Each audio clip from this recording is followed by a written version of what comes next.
I live up in Ketchum, moved to Idaho when I was 12, favorite place on the planet. Lived all over the world. I've been home for about almost 20 years now, and I'm so thrilled about that. But what brought me home was that I have a little boy, who's now a big boy, 19. And it's interesting just watching what's going on with my friend's baby. My son didn't breastfeed super well, and he was very skinny. And my mother-in-law said to me when he was about 3 months old, "Are you sure you have enough milk?" Probably not the greatest thing to say to a first-time mother. And I went to my pediatrician, and he said, "Mrs. Bradshaw," that was my name then, "you don't want a fat baby." And I was like, "Are you sure he's okay?" He's happy, he's content, he's thriving. He's 6'1". When he was a high school senior a year ago, he won the state title in soccer as co-captain of the soccer team. They won the boys' tennis state title as well. Anyway, these people who think that they know what's best for our children are truly criminals. I just wanted to say that because I'm so heartbroken about what's happening.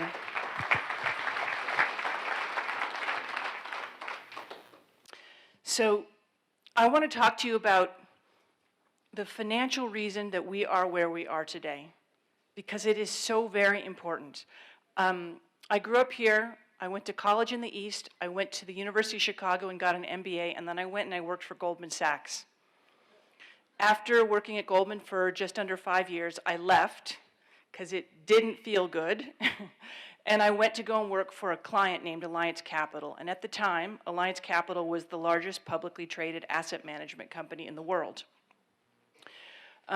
I started out as a telecom and technology analyst, and then I became a director of research and then director of portfolio management. And I'm just sharing this because I want you to know that I managed money for a long time and understand financial markets. I've also made a documentary film on vaccines that came out in April of 2011, so a little over 10 years ago, and I've been researching vaccines for over 20 years. I am vaccine injured myself. My movie's called The Greater Good. You can find it at greatergoodmovie.org. 2 years ago, when this whole thing started, because of the over 20 years of research I've been doing, I knew what was coming. When they said, "Oh, there's a virus from China," I said to my husband, literally January 4th of 2020, I said, "They're starting this in China because they're going to teach the rest of the world how to lock down. You watch, they're going to show the rest of the world how to do it." They could never start it in the West because if they started this in the West, everybody would revolt. But if China shows us how to do it successfully, everything will be okay. Within a week or 2 weeks, what were they telling us? The virus lives on paper, on money. It's dangerous, right? And what happened? Coin shortages. Hello? Right? But the point is, they're scaring you. Why? They want to scare you because what's really happening is installation of a digital control grid. That's what's really happening. And they're doing it now, not 10 years ago and not 10 years in the future, because governments are broke. That is what is really happening, and that's why it's happening now. So yes, there are decades of damage from these shots, and I'm one of them. I got a ton of shots when I graduated from business school and was going to go and work in New York. I was going to Southeast Asia for 2 months. I thought there was no downside. I was fully vaccinated. I'd always thought they were the greatest invention of humankind. I went and got every shot they would give me. I have never been the same. I developed neurological problems. I got numbness and tingling, multiple chemical sensitivity, light sensitivity, sound sensitivity, smell sensitivity. I mean, it's like my nervous system is constantly inflamed. Right, Judy? If you got a little bit from that, that's probably one of the things you got, that we suffer with chronic inflammation. Homeopathy has saved me. Seriously. This medicine, this magical medicine that is derided by our medical system, is literally probably the greatest and most powerful medicine available to us today, because it works on a very, very deep level. And what I want to talk about is the financial aspect, but also the medical complex that's been installed in this country for the last 100 years, because that is what we are plagued by. That is what we are living under. People just don't know it. When Health Freedom Idaho was launched, let me say also, at the beginning of 2020, I knew what was coming. I started a nonprofit called Health Freedom Defense Fund. We have been suing. We have 3 lawsuits against the federal government. We've had 2 lawsuits in the state of Idaho against mask mandates, both in the area where I lived, Blaine County School District and the city of Haley. We've sued the Los Angeles Unified School District, which was the very first school system in America to lock down. And guess who they met with, who the teachers union met with the night before they decided to close down? Any guesses?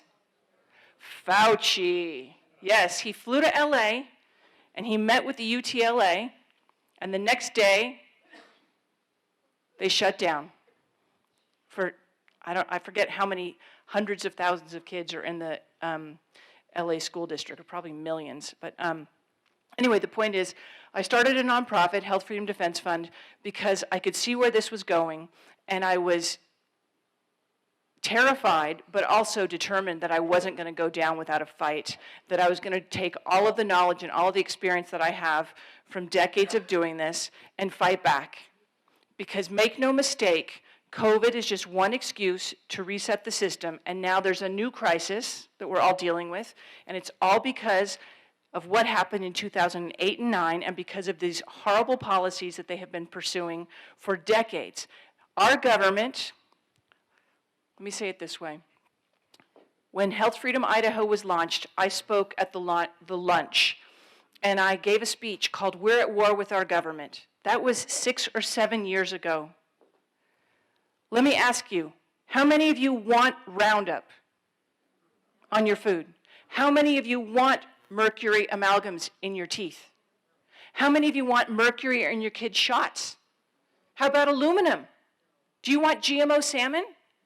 How many of us voted for this? How many of us know that fluoride is one of the most potent toxins, neurotoxic, toxic to the testes? Do you want that? Do we vote for that? And yet it's being pushed on us. Why? Because these people who control our country don't give a damn about you and me. That's the truth.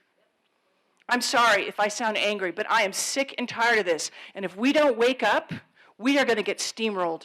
We're already being steamrolled. Oh, wow. Thank you. We've already been steamrolled, right? How many of you, if somebody came up to you and asked you a personal medical question in January 2020, would have answered it? People would have thought you were out of your mind, right? And now, well, I have my vaccine card, right? Now it's like we can ask anybody anything, supposedly. So what's really happening? As I mentioned, they are attempting to cover up decades of mismanagement. And why do they want to do that? Because nobody who's in power, who screws up royally, gives up their power voluntarily, do they? When have you ever seen a tyrant voluntarily walk away? Doesn't happen, they don't do it. What they're trying to do is centralize control of everything. I look out here, the water faucets are off, right? You can't get water anywhere. It's all for our health. Same thing in the hospitals, schools, everywhere. Why?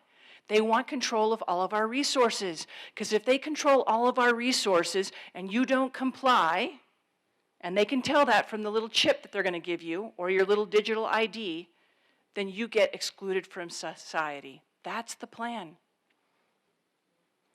What's really important to understand is that the people who are pulling the strings and making these decisions are not elected. They are not accountable. And even when they are elected and accountable, like Governor Brad Little, they don't care. He's violating the law every time I turn around. These people don't care. Ultimately, we are going to have to do one of two things, in my view. We stand up and fight back, or we build our own system. I've taken lately to saying globalism is the problem, localism is the solution. And I truly believe that. So what really catalyzed this last 2 decades of problems? It was really the financial crisis of 2008-9. What happened during that time was that the banks in the US actually were forced to write off all of their bad debts, but in Europe, they weren't. So Europe has continued to go down, down, down, down. Deutsche Bank used to be the most powerful European bank, and it traded for about 175 euros a share. The last I looked, it was around 7 or 10. Okay, why? Because it's totally broke. They have trillions and trillions of dollars of derivatives on their balance sheet. Nobody wants to deal with them. What happened in 2008 and 9 was that the European Central Bank started bailing out the banks because they couldn't write off their bad debt. They wouldn't let them do that because all the debt in Europe is not consolidated like it is in America because we are, of course, one country. They are many. The Germans don't want to bail out the Italians, or so they say, and so they just kicked the debt can down the street. What happened was that they created a bigger and bigger problem. And so today in the US, well, in Europe, actually, go forward to one more. In Europe, they now have an unfunded public pension liability of nearly $60 trillion. 60 trillion, think about that, folks. Do you think they'll ever be able to get out of that? No chance. No chance ever. In the United States, we have about 5 trillion, but we have way more debt. We've got $30 trillion in debt, as I'm sure you all know. We have about 5 trillion in unfunded public pensions. There's no chance they're ever going to get out of this hole. And the truth is that they've been buying your votes for decades with no intention of ever repaying the debt. And they are saddling you and your children and your grandchildren with this.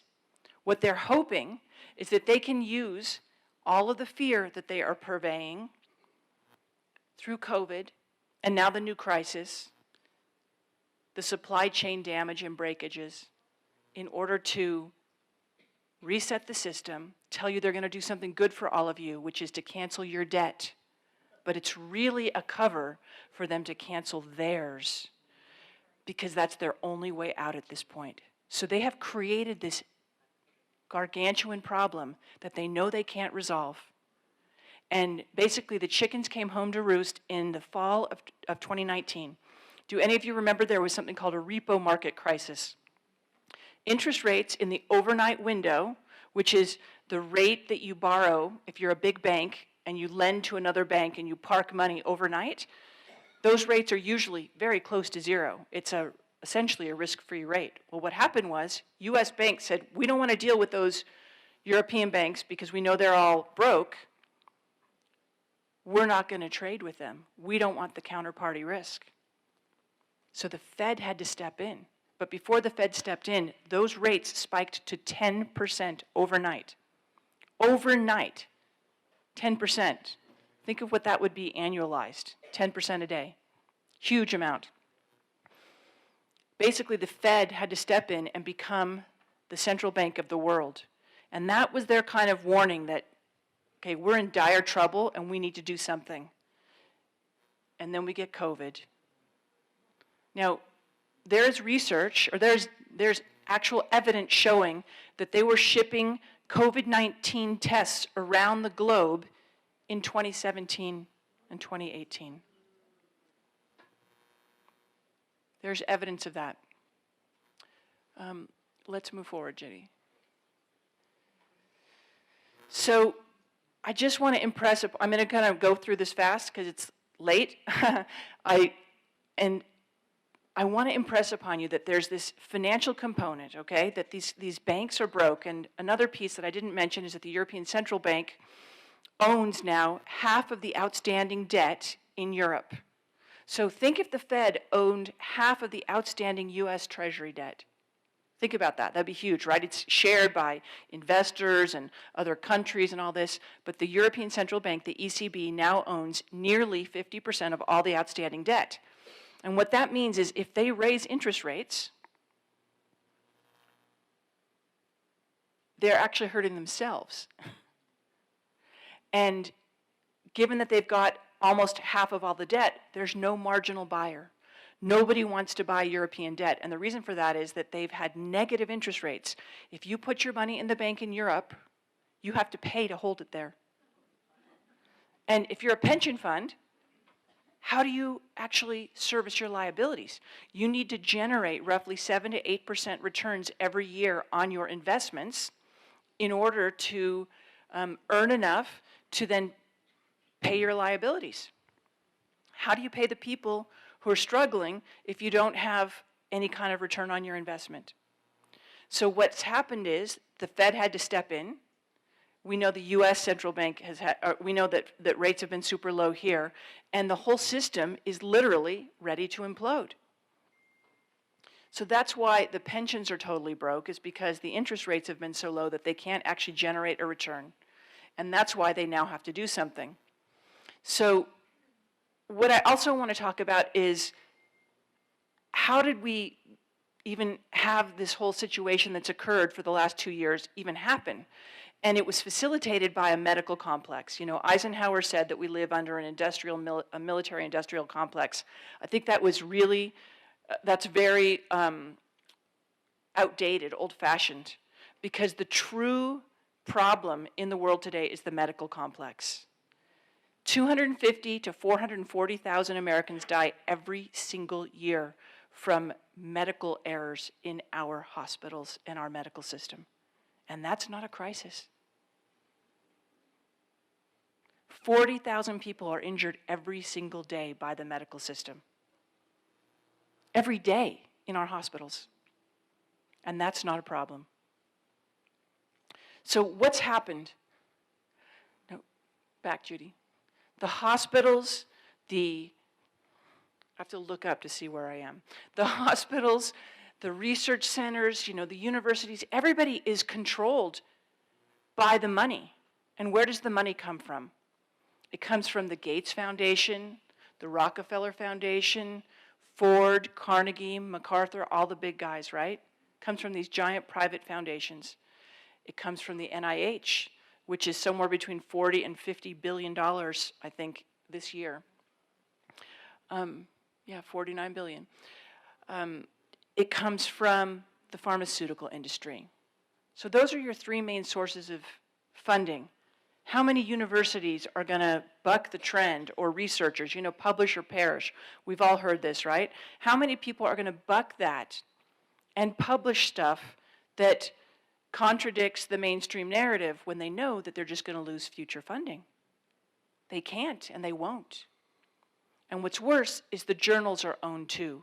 The journals, I mean, the most prestigious journals in the world, the Lancet and the New England Journal of Medicine and JAMA, they get a huge percentage of their revenues from something called reprints, which is when they get a study published and then they have it packaged into a little glossy pullout and shipped to tens of thousands of physicians all over the world. So if you're a journal, do you want to publish Judy's research? Or do you want to publish someone who just tells you that whatever Fauci said is right? Right? That's what happens. And most people don't realize that what's really happening is that the whole system is controlled. There's literally, the medical complex has a kind of a hegemony over us. And people don't know. They are deliberately sandbagging anybody who challenges them. If you are a doctor, the medical boards of every state has a licensing board. They were directed by the CDC.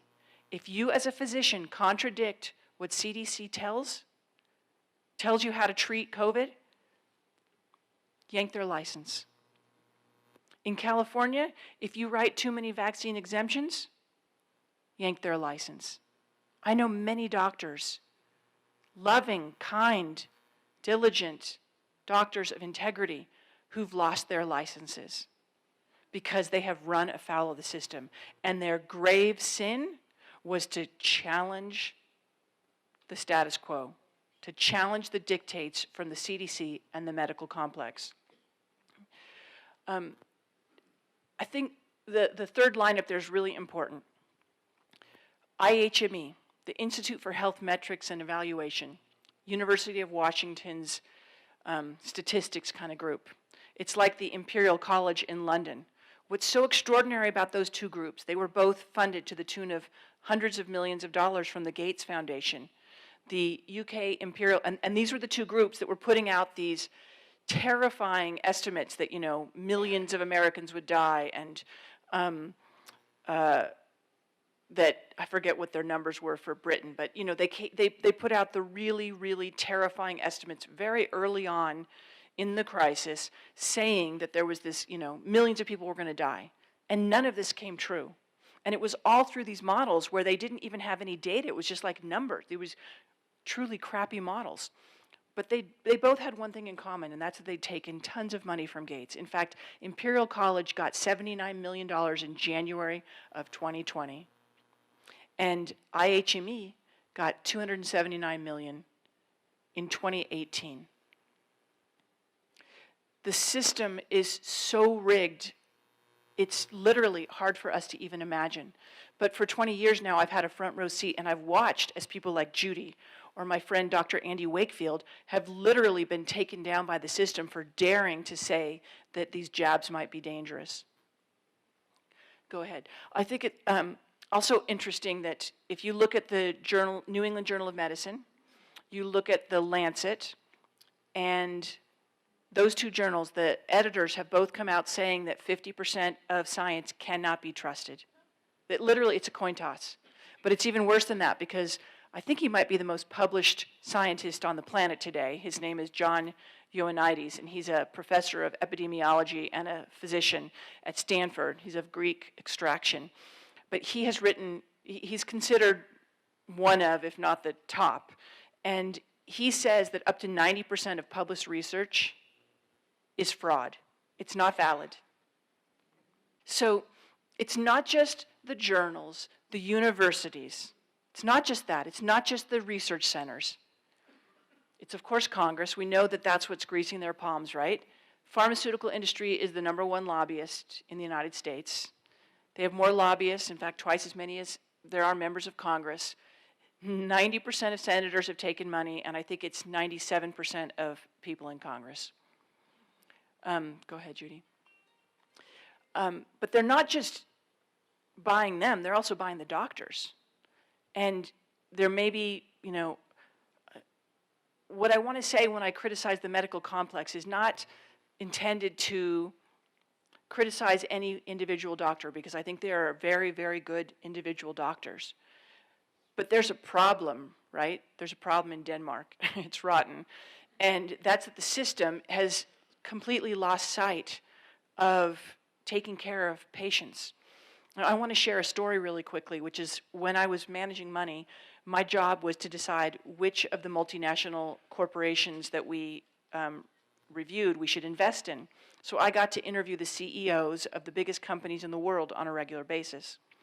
And the CEO of one of the biggest pharmaceutical companies in the world came into our offices. We owned about $1 billion of their stock.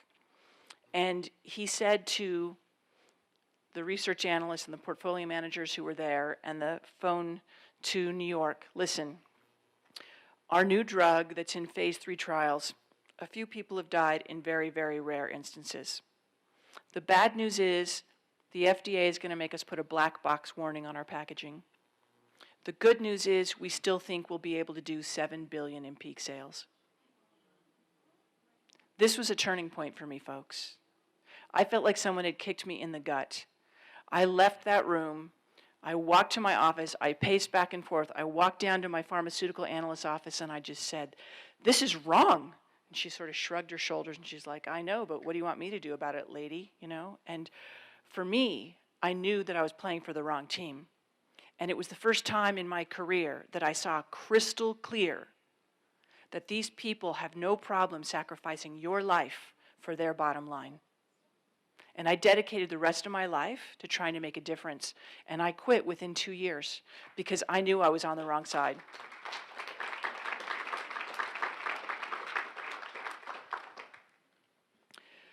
What I want to say is that the whole thing is bought. The pharmaceutical industry is paying doctors, just paying them. You think they're a doctor who's speaking out because they believe in a drug or because they've seen it do well in their own practice? That's not the case. They're paying them. They bestow honors on them. They give them money. They're paid to speak. They're paid to their ghost-written articles, and then they're paid to put their name on them and publish them. That's the way it really works. And they pay them billions of dollars every year. These people are not independent, and they're not necessarily doing what's in your best interest. And then they say, you know what? We are so smart. We are not influenced by these methods. We're above it. It doesn't matter if we get pens and pads of paper or, $100,000. It doesn't affect us. Of course, the research shows that it does affect them, but they think they're above it. And the reach extends to the media. Everything you see in the media, 70% of it, rather, is funded by the pharmaceutical industry. They literally account for 70% of TV ads in a non-election year. They spent $35 billion I think it was last year, or is it this year, on advertisements globally. $35 billion. Go ahead, Judy. So I want you to understand that there's this, tremendous nefarious network. There's the pharmaceutical industry, there's the hospitals, the state licensing boards, the government, the media, the universities. They're all owned by the same three groups: the private foundations, the pharmaceutical industry, and the NIH. This is why it seems so strange. Right? It seems so odd. Like, how can this possibly be happening? This doesn't seem to make sense. Well, it doesn't make sense because it's not about public health, and it's never been about public health. It's about saving their butts. That's what it's really about. Stay here. So, if they want to create a reset, how do they do it? Well, first of all, they've got to destroy the way that you earn a living. So that's why, it's okay to go to Walmart, but not to a small business. They've started these programs. Remember I said China, right? The virus lives on cash. So demonize cash. Get the public to accept that it's dangerous, it's scary, it's bad, right? Then we'll willingly give it up. Across the world, they've had other messages. In Australia, for years, they've been saying cash is for criminals. In Canada, they have outlawed the higher denominations. In India, they've actually outlawed cash. This is happening all over the world. My dad used to carry, I don't know why, but he always had he drove a lot between California and Idaho, 2 $500 bills in his wallet. You never even see $500 bills anymore, do you? So they've also been saying that they've been restricting the amount that you can buy anything in cash, right? It keeps getting lower and lower and lower. So they're basically just funneling us and funneling us and funneling us into their system. Go ahead. And why? Why do they have to destroy cash? They have to destroy cash because they're going to install a digital control grid. And what is at the core of that? It's the passport, the digital ID, connected to your employment, your banking, your insurance, so all your financials, your health records. You've given up your vaccine information, right? So now we'll just give up everything. Your driver's license, travel documents. What's that? Yeah, it's basically implementing the Chinese social credit system through the back door.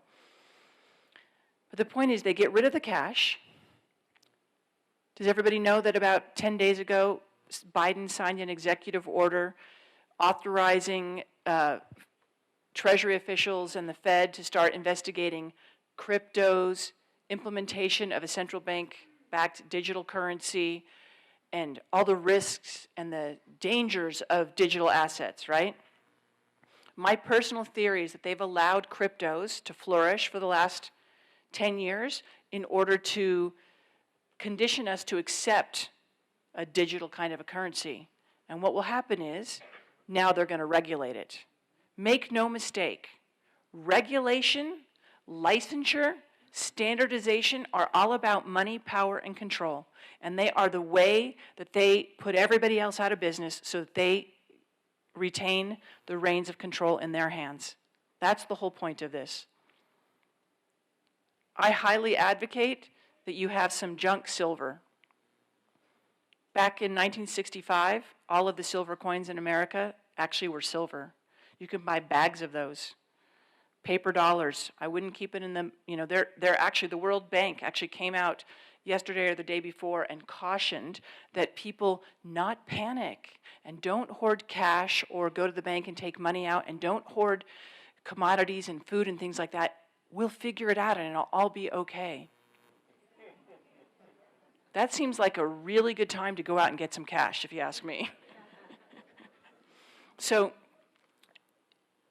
universal basic income. How many people have heard of that? Do you know that they've actually been using pilot programs of universal basic income for about 5 or 6 years in this country?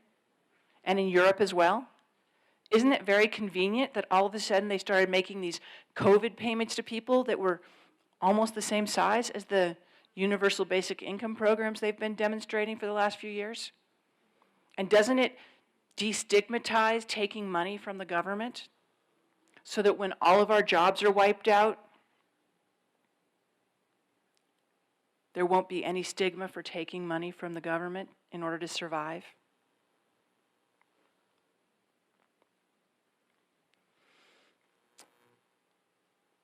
They want to track everything. Remember that was in there? $600. Any transaction of $600 was in the last big budget or program that they were trying to implement. It got taken out, but that was their intention, that they were going to track every transaction of $600 or more. This is not about their needs. This is about their desire to control us, right? And who else has been getting in on the digital currency game? And just cash. Apple Pay, right? Facebook was going to do its own currency. All the big tech guys are getting in on this game. And the Fed is now taking deposits directly. That's one of the new ideas. So what if all the other banks go away and we only have deposits at the Fed? Everybody. And it's all connected to your digital ID, and you decide, don't want that shot. Don't want a flu shot. Doesn't work for me. Have you guys heard about programmable money? So what they do is, Britain's been working on this. And you know darn well if Britain's been working on it, everybody's working on it, right? It's just that one country does it in order to float the idea out there that this is where we're going. The first quarantine camps were in Canada or Australia. They all do these things from different angles so that it gets out there into the kind of general consciousness and then people accept it. So, I totally lost my train of thought. Where was I? Yeah, programmable money. So this is what they're doing in Britain. They're talking about how they can actually create a currency with a kind of a software program in it. They can tell that currency, which is then in your digital wallet, this is only for bread. If you've exceeded your carbon credits, you can't buy any more gasoline. If you're not a good girl or boy, you can't do X, Y, or Z, right? If you're not socially acceptable, so have you heard about the new standards? There's sustainability, and there's, and then government. Anyway, the point is that they can actually program the money so that you can't do what you need and want to do. That's the whole point of it. And it's another way to control us. So it's, I'm tired. Another pillar of this whole program is surveillance. Elon Musk has already put up nearly 2,000 low Earth orbit satellites. And Bill Gates has put up about 1,000. Their intention is to have real-time video coverage of every square inch of the planet live. Literally, there's nowhere to go, no way to get out of it. That's the plan. And people who buy new appliances, they all hook up now through your Wi-Fi, right? That's the Internet of Things. But there's another another new plan, which is the Internet of Bodies. And the Internet of Bodies is exactly what it sounds like. It's hooking you up. And these shots aren't just contaminated with all this stuff. They also have, I've seen it with my own eyes, very strange, I've seen scientists that I know who've actually done these studies. They have circuitry and things in them that assembles. It's very scary. Let's go on. So these programs are being piloted all over the world. You've got Trust Stamp in Africa and all these different things. They told us at the beginning of 2020, when we were highlighting ID 2020 and these programs, that we were all part of a conspiracy theory. And of course, it's only about 3 months now from a conspiracy theory to reality, right? These programs are everywhere, and this is what they're going to use in order to control us. So we either resist or we fall. That's it. Go ahead, Judy. What I want people to understand now is that this didn't just happen since 2008 or 9. This plan has been manufactured, constructed over many, many decades. In Europe, the head of the European Union and the head of the European Council are not elected. They never stand for election. They are accountable to no one. Doesn't that sound like what will happen with a one world government? Right? These people are not accountable to any of us. And in the US, we're seeing that our elected officials actually aren't as accountable as we thought they would be. In the US, I think it's generally regarded by the freedom community that 1913 was the worst year in our history because several things happened. Number one, they created the Fed, but before that, they passed the 16th Amendment and created the federal income tax. But what's really important for us all to know is that they wrote in an exemption to that income tax for the super rich, so they could grow all of their money, accumulate it, and grow it tax-free while the rest of us were saddled with taxes. And that's how they've been able to funnel all this money then into academia, education, science, medicine, and all these things.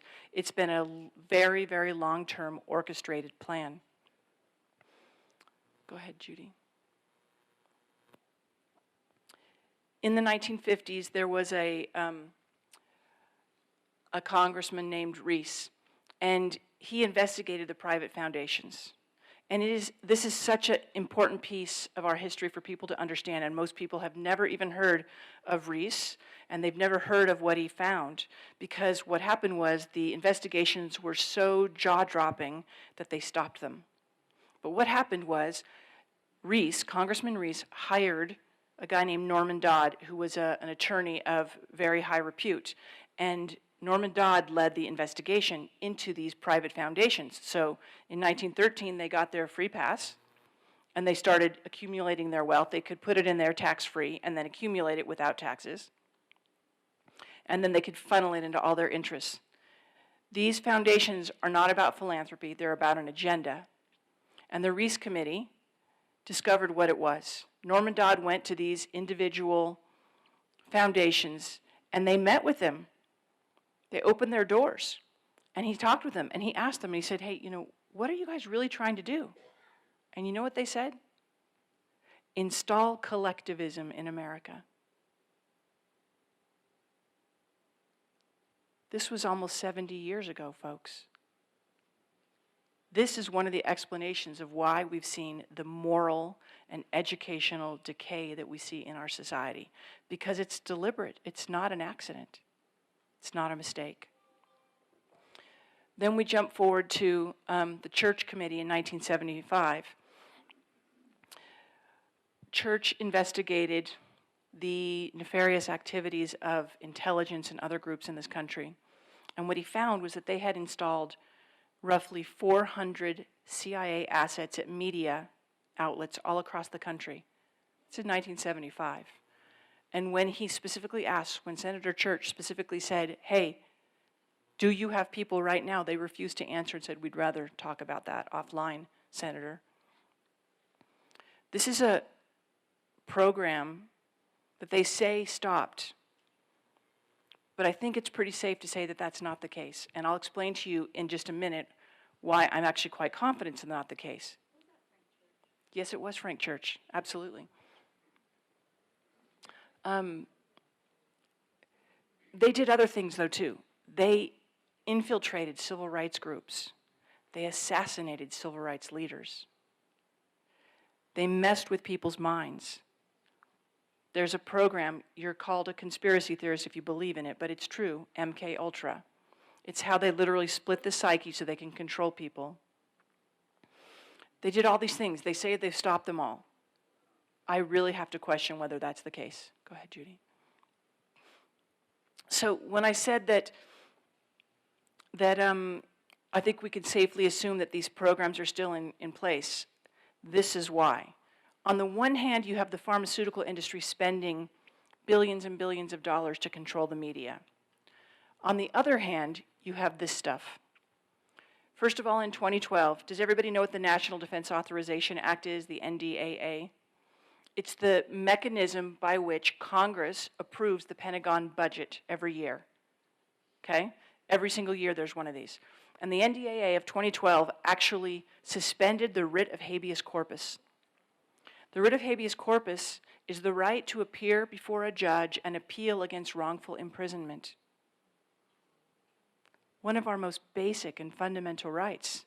It's gone. All they have to do is deem you an enemy combatant or a terrorist or something, and it's becoming easier and easier for them. In 2013 and 2016, they repealed the Smith-Mundt Act, which prohibited propagandizing of American citizens. So up until this point, it was legal for the CIA to disseminate propaganda deliberately in foreign countries, but not in the United States, because, well, that's wrong, right? But they repealed that and said, you know, no, we're going to do that now. When they were criticized, they said, we're just repealing it. We're not going to set up a program, and we don't have any funding for it, so don't worry. Well, a few years later, what did they do? They set up the program, and they funded it. So that was 2016. So it is legal now for the U.S. government to deliberately lie to the public in order to manipulate you. Yes, to disseminate information through the media to lie to you. And there was a man named Udo Ulfkotte. He's a German man, and he was the editor of one of the biggest German newspapers for over 20 years. And he came out, I think it's been about 10 years now, and he said, 10 years ago now, and he said, I just need to come clean because, you see, I've been being paid by intelligence agencies like the CIA to put information out there. And he said, I think pretty much every journalist is paid and takes money and prints the stories that the CIA gives them. But it's not just the CIA, it's also super wealthy billionaires. So it all comes back to them. And then he said that he really regretted because he'd done something really horrible, and that was that he released the first article that said that Saddam had WMD. It was given to him by the CIA, he says. He's no longer with us. He died in his, I think he was only in his mid-50s of a heart attack or some heart condition. I just want to impress upon you everything that you see in the media has become the propaganda arm of the corporations and the state. And I think it's pretty safe to say that we are actually living under cronyism or fascism. You have to be so discerning at anything and everything. When you see children being wheeled out, red flag that this is to tug on your heartstrings. When you see shock and awe, red flag that this is something designed to bypass your normal cognitive process. When you see confusion, right? Think about masks are ridiculous, they're never useful, let's not use them. No, no, they're really helpful. Actually, maybe you should wear two. No, no, no, they don't do anything. What are they doing? They're confusing you. And they're confusing you because that's the way they get us to submit. A confused populace is a submissive populace, because then most people look to authority for guidance. Just help me understand what's happening. I'm so confused and I don't know who to believe or who to trust. It's deliberate, unfortunately. Go ahead, Judy. I now want to just connect the dots so that people understand when I say that this started a long time ago. It really, truly did. In 1910, there was a report written called the Flexner Report. It was introduced to Congress. It was actually written 5 years earlier by the American Medical Association. But it wasn't appropriate for the American Medical Association to put it out because it would look like they were trying to smear their competition. What the Flexner Report did was evaluate the state of medicine in America, specifically medical schools. And what the Flexner Report said, Rockefeller and Carnegie funded it and handed it to Congress. And what it said was that all these different healing modalities, chiropractors and herbalists and homeopaths and midwives and all the, it's very, very dangerous because it's not standardized and licensed. We need to standardize and license all of medicine in America, and it's going to be so much better. It's really, really, it's just like the Wild West. We've got to fix this. Well, of course, nobody was dying from these ancient healing modalities, but Rockefeller had a vested interest, and so did Carnegie, which was the promotion of chemical and pharmaceutical-based medicine, because they both had chemicals. Okay? And so that's what they did. They essentially installed a monopoly by deriding their competition, and Congress dutifully obliged them. Pivotal. You go forward a few decades and you get to their creation of the FDA. Standardization and licensing. As I said earlier, 40,000 people are injured every single day in hospitals. 40,000. There's a report that shows that 18% of hospital patients suffer an injury in the hospital. Okay? This is, actually go back to Bayh-Dole, okay, Judy? This isn't not just, this is completely dismissed, right? If our healthcare system were truly about our health, they'd be trying to fix this, and they're not. Instead, they go after homeopaths and naturopaths and chiropractors who hurt nobody when they're killing tens of thousands, in fact, hundreds of thousands every single year. And Bayh-Dole is a really important piece of this, and then the Prescription Drug User Fee Act are super important as well. Bayh-Dole, in 1980, that was passed. That allowed government-funded scientists, meaning taxpayer-funded scientists, to retain the intellectual property rights to their research. This is why Fauci and his minions profit off of the coronavirus vaccines. I usually don't call them vaccines, the COVID injections. They developed the Moderna shot, and they own half the patent on it. And they can each make $150,000 a year per patent. That's what Bayh-Dole did. Go to prescription drug. So the Prescription Drug User Fee Act was passed in 1992. This allowed the pharmaceutical industry to effectively capture the FDA.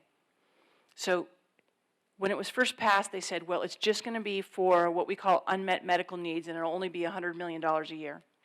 What happens now is that the pharmaceutical industry just greases the skids at the FDA to get anything they want passed. So it started out as $100 million, $2.6 billion in 2021. This amounts to 65% of the drug approvers' salaries and almost 50% of FDA's total budget. It is no wonder that the FDA asked a judge to block the release of Pfizer's documents for 75 years. Pfizer didn't ask that, the FDA did. Why? Because they're literally a completely captured agency. They're not serving us, they're serving the pharmaceutical industry that they're supposed to be regulating.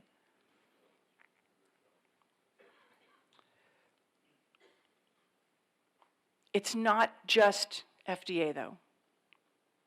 NIH has a partnership with Bill Gates. You can read the documents. CDC is a public-private partnership that's taken, in the last year, I think about $300 million from the pharmaceutical industry and other vested interests. NIH has earned $2 billion in the last 30 years on the drugs and vaccines that they have developed and licensed. Literally $2 billion in royalties. CDC has made, CDC owns, I forget, it's like 65 or 70 patents on vaccines. It's a huge amount. These agencies are not health agencies. They are profit centers for the people who work there. And they also have a revolving door. So Gottlieb used to be the head of the FDA. He's now on the board of Pfizer. Julie Gerberding was the head of CDC for 8 years. She left, she had a year off, and then she went to go and head up Merck vaccines globally, making tens of millions. Go ahead. It's not just the pharmaceutical industry, though. Gates also plays a huge role in buying the media. In the first decade of this century, Gates gave, in air quotes, gave $1 billion to the media. And in the last couple of years, he's given about $300 million. He says it's in order to make sure that that journalists are properly trained in how to report on his pet projects and the areas that are of importance to him. This whole agenda has really accelerated in the last 20 years. I talked about what happened in 2012 and 2013 and 2016. But if we go back to 2001 and 9/11, we have to remember that the Patriot Act was the first kind of, thin end of the wedge, right, that we're dealing with now. The Patriot Act allowed warrantless surveillance of innocent American citizens, something hitherto unthinkable. And people didn't say anything. People went along with it. What is shocking to most people is that 2 weeks after the Patriot Act was introduced, which was only 45 days after 9/11, it was literally drafted and passed, allegedly, in 45 days. 2 weeks after that, new legislation called the Model State Emergency Health Powers Act legislation was introduced. And this legislation accorded extraordinary powers to governors and state health departments in the event of a disease outbreak. Go figure. Nobody said anything. But this is why, when 2020 rolled around, I was like, okay, it's finally happening. In 2005, we got the PrEP Act, and what did that do? It allows HHS to declare a health emergency, and when HHS declares a health emergency, it provides blanket, a liability shield to all the manufacturers who produce what are called medical countermeasures. So the tests, the masks, the jabs, everything, no corporation that makes any of these medical countermeasures has any liability.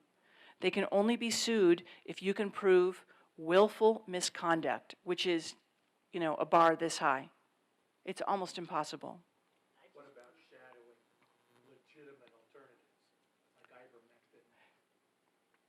That's proven it right there. Yeah. He just said, what about shadowing, alternatives like ivermectin and hydroxy? Of course. It's very, very clear. France banned hydroxy very early on. Idaho did it. Other states did it. There was, it was orchestrated. Little is part of the cabal, obviously, and he's got huge connections to China, which I'm sure many people know. This is, what I'm really trying to do here is paint a picture that this is not an accident. This is not an oversight or a mistake. People say, oh, well, I listen to many reporters and journalists say, well, they miscalculated on this or they didn't realize. I'm sorry, but BS. They knew damn well what they were doing. They blocked the public from knowing. We had to get a court order to get these documents. They should be in the public domain. When in the world would you ever continue with a product that's killed thousands and thousands of people, if not millions? We know from history in the swine flu outbreak of 1976, when about 50 people died, they stopped those jabs. And now we're in a completely different situation. This is not an accident or an oversight. It's not a mistake. We have to, it is so important that you understand this, because we have to understand our enemy, right? We have to understand that we're not dealing with people who are like us. They don't have a conscience. And if you're going to try and combat someone who doesn't have a conscience, you have to think differently. And you have to use different tactics. And one of the most important things is that we start rebuilding a system. So I have some really good news I want to tell you about in just a second. Go ahead, Judy. I'll just jump through that. Well, actually, that's important too. The National Meningitis Foundation, that's an AstroTurf. That's not a real organization. Every Child by Two, these programs, I mean, most of these things that have slick websites, they say they're parent-led, they are fake. They are AstroTurf. They are not grassroots organizations. They are funded by the pharmaceutical industry so that you don't go looking for a true cure in holistic medicine, but that you stay in their little domain of chemicals, because then you're a patient for life.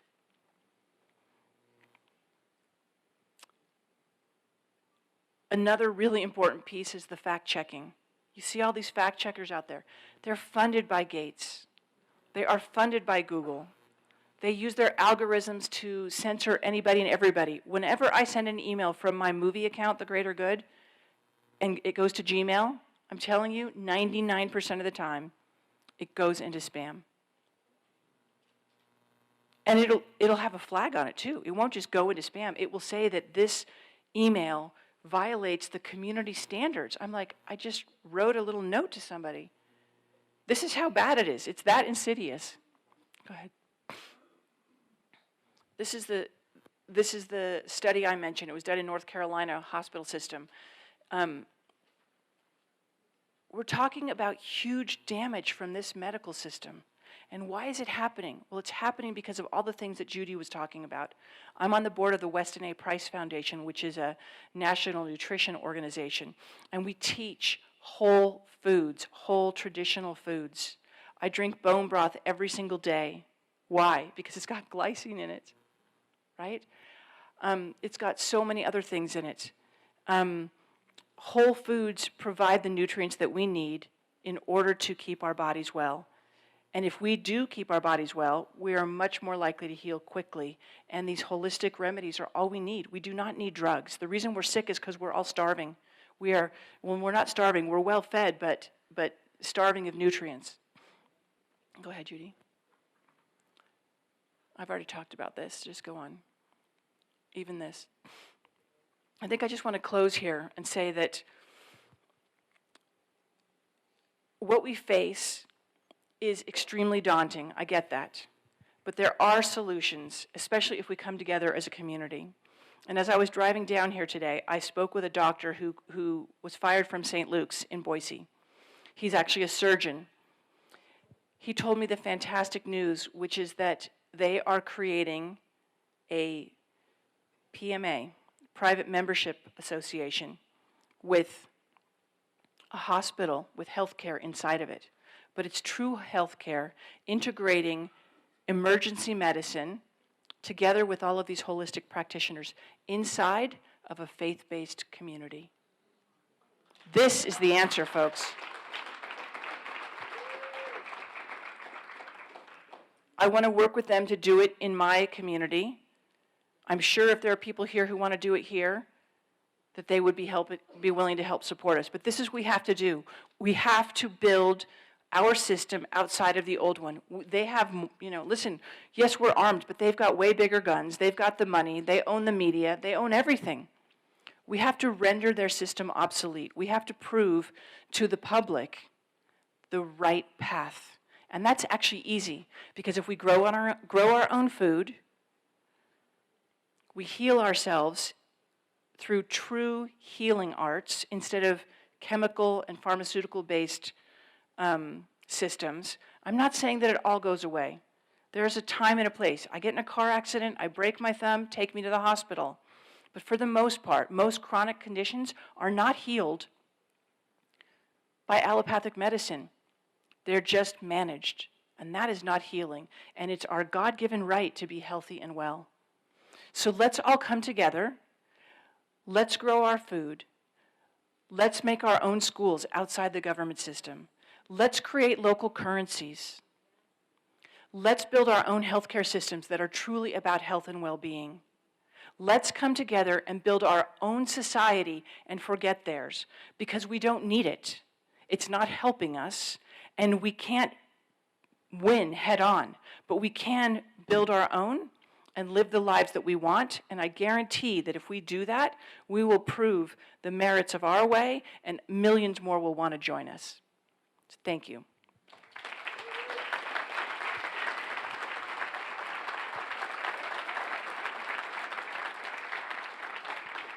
Yes, sir. Make one comment. You mentioned derivatives in the financial system. I think a lot of people in this audience need to know what the derivatives are and how they have been used to steal the wealth from the people and put it back into the corporations or the people with all the money in the first place.